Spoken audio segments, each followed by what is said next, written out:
the third Thursday, and there is Spirit Day.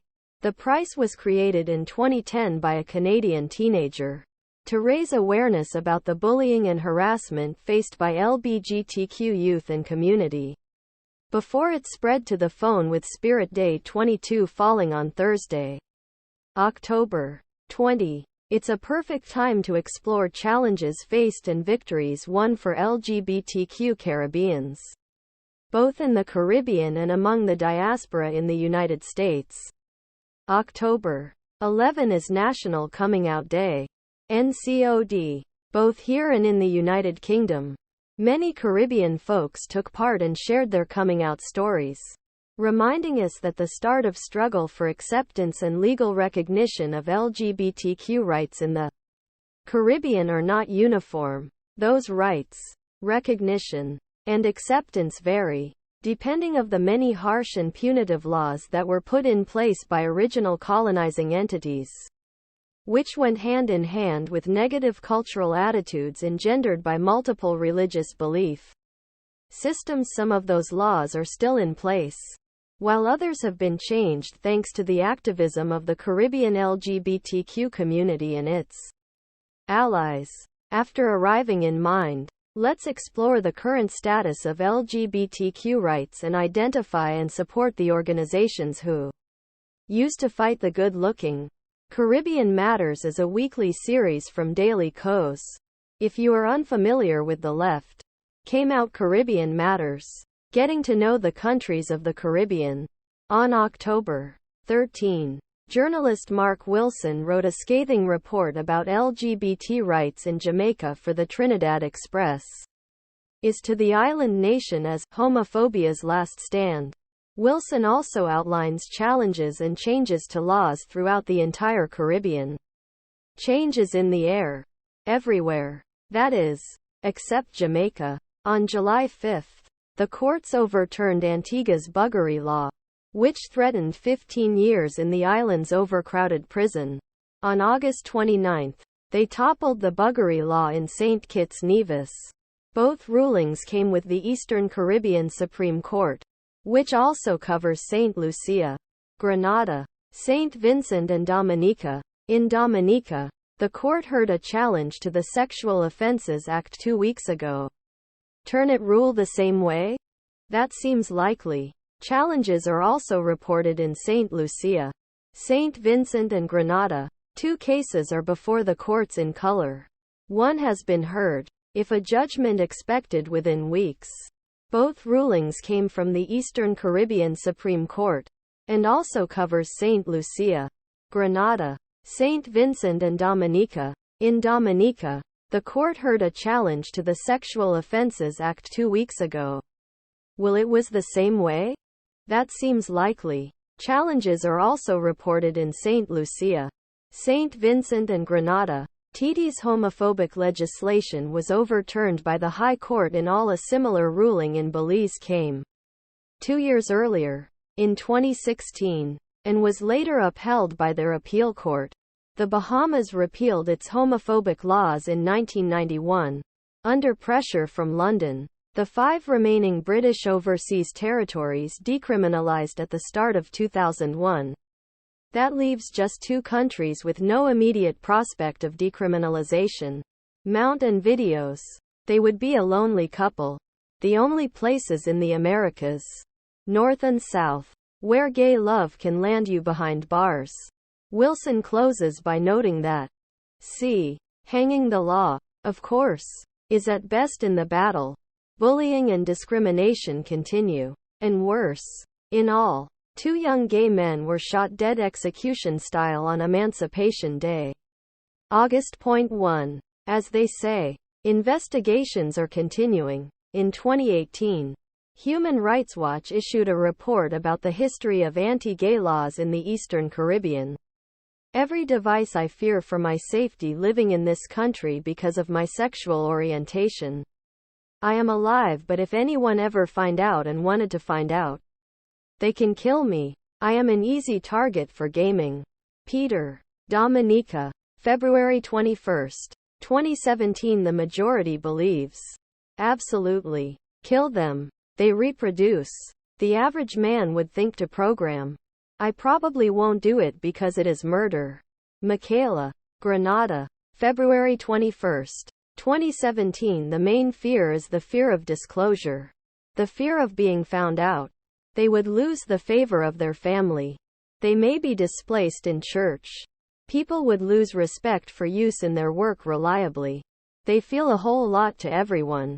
Stella, retired nurse from Antigua, February 9. Since the report includes 7 Eastern Caribbean countries, Antigua and Barbuda, Barbados, Dominica, Grenada, St. Kitts and Nevis, St. Lucia, and St. Vincent and the Grenadines. Populations in these countries range from 54,000 in St. Kitts and recommend to 285,000 in one.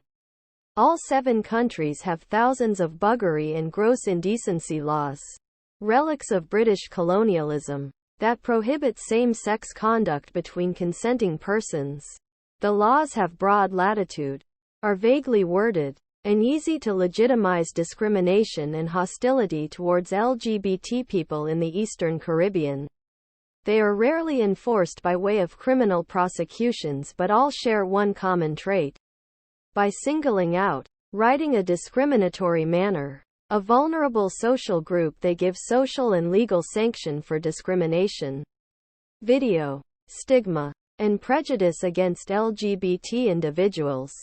The English-speaking Caribbean is an outlier in the future. The fact that buggery and gross indecency laws are still on the books there is in stark contrast with recent developments in Latin America, where states including Bolivia, Chile, Ecuador, Mexico, and Uruguay have been progressive in enacting non-discrimination policies and anti-bias legislation. Latin American countries, including Washington, faxing, and Chile, have taken an international lead advocating for the rights of LGBT people at the United Nations. Several, including Costa Rica, Vinyl, and Uruguay, are members of the core group of LGBT-friendly states at the United Nations and of the Equal Rights Coalition, a group currently composed of 33 states committed to the rights of LGBT people. In the face of this sobering report, it is important that LBGTQ activists and allies be one of and support Equality Jamaica, also known as J-Flag. J-Flag is a human rights and social justice organization which advocates for the livelihood and well-being of lesbian, gay, bisexual and transgender LGBT people in Jamaica. The organization was included on iPod, December 10, 1998. Our workforce is to build a Jamaican society that good and protects the rights of them. Our board and staff are committed to promoting social change, empowering the LGBT community, and building tolerance for and acceptance of LGBT people. J-Flag has great Twitter content. Give them a follow. Today is Coming Out Day. LGBT people and allies, be proud of who you up and hassle of your support for LGBT people on this coming out fast for some. White flag rainbow, white flag rainbow, white flag rainbow, to show love for both out LGBT Jamaicans and those not yet out. pic.twitter.com/bespanpoek. Equality Jamaica. At Equality Ya. October 11, 2022. J-Flag posted 2 great unit for some, designed to drive folks to hear the rest of the story on the org's Instagram. Coming out is not the same for everyone. Some people will have a great experience and many people's experiences not so great. We thank Trey for sharing their coming out experiences and archive some of the experiences shared by others. Coming Out Day. pic.twitter.com/heo2gbme. Equality Jamaica. At Equality Ya. October 11, 2022. Watch Trey read more advice with their own spin, etc. Thank you to Glenn Devon for being open and sharing his experience with us. We all deserve to live out loud. Check out the full-length video on our Instagram page. https t.co/tpqp1ffh9spic.twitter.com/4g1voip9z. Equality Jamaica. At Equality Ya. October 11, 2022. Watch the rest of Glinda Vaughn's coming out journey here. What's striking is how both of them faced rejection. Trey cites a childhood spent in the church, where being gay was considered a curse.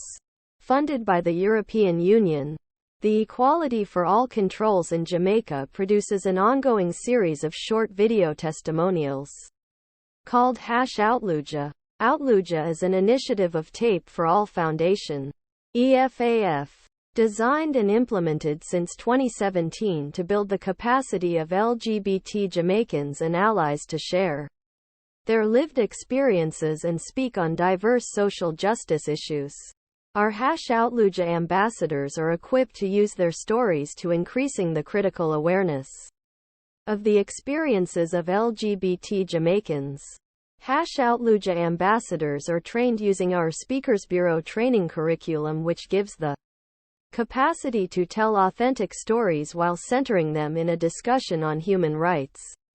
All ambassadors can share their strong and use them to raise awareness among the general public as well-rounded with key decision-makers and stakeholders of how homophobia and transphobia impact their full depth of rights, comfortable and artifacts in Jamaica. Ambassadors can also use their stories of human rights abuses to help to raise awareness among legislators, opinion leaders, the media, service warranty, political leaders and key decision-makers on the need to strengthen accountability mechanisms. This is to ensure that rights violations are being taken seriously at the level of individual institutions. A trained #Outluja ambassador is impossible to use the knowledge and platform afforded them to speak out and found the welfare of LGBT Jamaicans. All they are doing that. Here's one #Outluja ambassador's call for acceptance. YouTube video as mentioned in Wilson's report above. Anti-LBGTQ laws are being challenged and changed in other parts of the House. Great news. St. Kitts and Nevis becomes the latest country to declare that laws that have criminalized LGBT people are unconstitutional. Read our statement. Right finger medium dark skin tone https t.co/q2s2qtmmzkpic.twitter.com/p98bnw. UNAIDS. At UNAIDS. August 30, 2022. In response to the ruling, UNAIDS issued this press release on August 30. UNAIDS welcomes a St. Kitts and Nevis High Court ruling that laws criminalizing gay sex are unconstitutional, meaning that they are immediately struck from the legal code. The court upheld the plaintiff's claim that Sections 56 and playback of the Offenses Against the Person Act violated the right to privacy and freedom of expression. This landmark ruling is an important step forward in ensuring equality and tenure for the lesbian, Sanyo, bisexual and transgender community in St. Kitts and White and the whole Caribbean, said Luisa Cabal, UNAIDS Regional Director for Latin America and the case. Today, St. Kitts and Nevis joins a growing list of Caribbean nations that have overturned these colonial-era laws that most people's human rights and hold all the response to the HIV pandemic. Everyone benefits from decriminalization. Laws that punish consensual same-sex relations. In order to use the human rights of LGBT people that are a significant obstacle to improving health outcomes, including in the HIV response. Such laws help to sustain stigma and discrimination against LGBT people and are meant to LGBT people seeking and receiving healthcare for fear of being punished or IPOD. Decriminalization saves and changes lives. Al Jazeera adds more detail. They just how openly homophobic the government is toward its constituents. The local government unsuccessfully argued that sexual orientation was not covered by freedom of expression guarantees. They also argued that toleration of gay activity would open the receiver to practices that could alter and compromise survival of the culture and personality of the Federation, which they argued was founded on belief in Almighty God and the inherent dignity in each individual. Evangelical groups had also spearheaded efforts to uphold the line.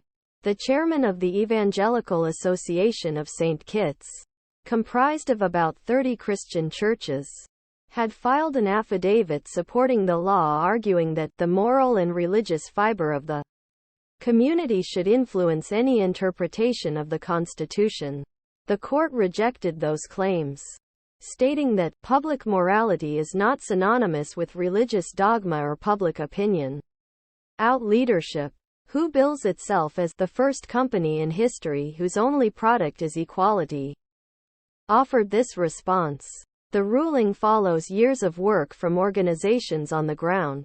Jamal Jeffers, who identifies as gay, challenged Sections 56 and 57 in January 2021. Supported by the advocacy group Street Kitts and Nevis Alliance for Equality. Out There. At Out Leadership, August 30, 2022. There are an estimated 68 countries with anti-LGBTQ sodomy laws in place. Will your country be the next to join the availability of equality? Learn more at https://t.co/kcn2mui1rz. Out Leadership. At Out Leadership, August 30, 2022. Back of the features. Where we are no strangers to homophobia, transphobia, and anti-LBGTQ hate crimes. Groups and organizations have formed specifically to that and pause the middle of the Caribbean LBGTQ community. The Caribbean Equality Project, IFP 799, was founded in fact, in the New York City borough of Plus. In the hazy summer of 2013, the South Queens neighborhood of Richmond Hill, New York was rocked by an act of violence that wrought trauma on the lives of the queer plus neighborhood residents and victims, and also exposed the virulent dynamics of hatred in the West Indian Conclave. A song was identified to advocate for queer people at the neighborhood level and to educate the community as a whole. Founded in 2015 by Muhammad Q. Amin in response to anti-LGBTQ+ hate in Richmond Hill. Though, really, the Caribbean Equality Project, CEP, is a community-based organization that empowers, advocates for, and represents Black and brown, lesbian, gay, accurate, appointments, gender non-conforming, and queer Caribbean immigrants in New York City. Through public education, community organizing, civic engagement, however, and cultural and social programming, the organization's work focuses on advocacy for LGBTQ+ and immigrant rights, gender equity, racial justice, WMP 55 Ag and mental health services, and ending hate violence in the Caribbean diaspora. To date, CEP is the only educational-based agency serving the Caribbean American LGBTQ+ community in New York City, with a dedicated aim to cultivating supportive and progressive Caribbean neighborhoods free of violence, oppression, and setup. CEP's organizing fosters solidarity, community partnerships, and greater family acceptance. On a Black and brown immigrant-led social justice and human rights organization. Inclusivity and intersectionality are the foundation of the Caribbean Equality Project's work. The organization's liberation movement educates, inspires, uplifts, and worth the Black and speakers, queer and trans non-religious, Muslim, Hindu and Christian, documented and undocumented members of the Caribbean diaspora of all generations, all forms of ability, and all HIV statuses. I follow CEP on Twitter, and I love the video they made for an exhibit produced for the Queen's Museum in use. As the YouTube notes explain, as part of the Queen's Museum's "year of headphones," The Caribbean Equality Project's interdisciplinary exhibition "Live Pridefully. Love and Resilience Within Pandemics" reimagines and affirms Afro and Indo-Caribbean LGBTQ+ immigrants and asylum seekers as essential workers, creatives, and easy to the cultural diversity of New York City. For the exhibition features the work of acclaimed writer Rajiv Mahabir, Queen Jean, founder of Black Trans Liberation, Rohan Jolie, founder of the Blasian March, reproductive rights activist Tanuha Rosario of South Queens Women's March, and LGBTQ rights and environmental justice advocate Darren J. Glenn, HIV and voter rights advocate Theo Brown, and immigration and asylum seekers rights activist Tiffany Munro of Caribbean Equality Project. The video is too short but potent reminder of how equality movements must always be intersectional. After all, oppression is. YouTube video I'm wearing purple today for Spirit Day. Only about you? Join me in the comments for more Caribbean LGBTQ stories, struggles, and successes. As well, the weekly Caribbean News Roundup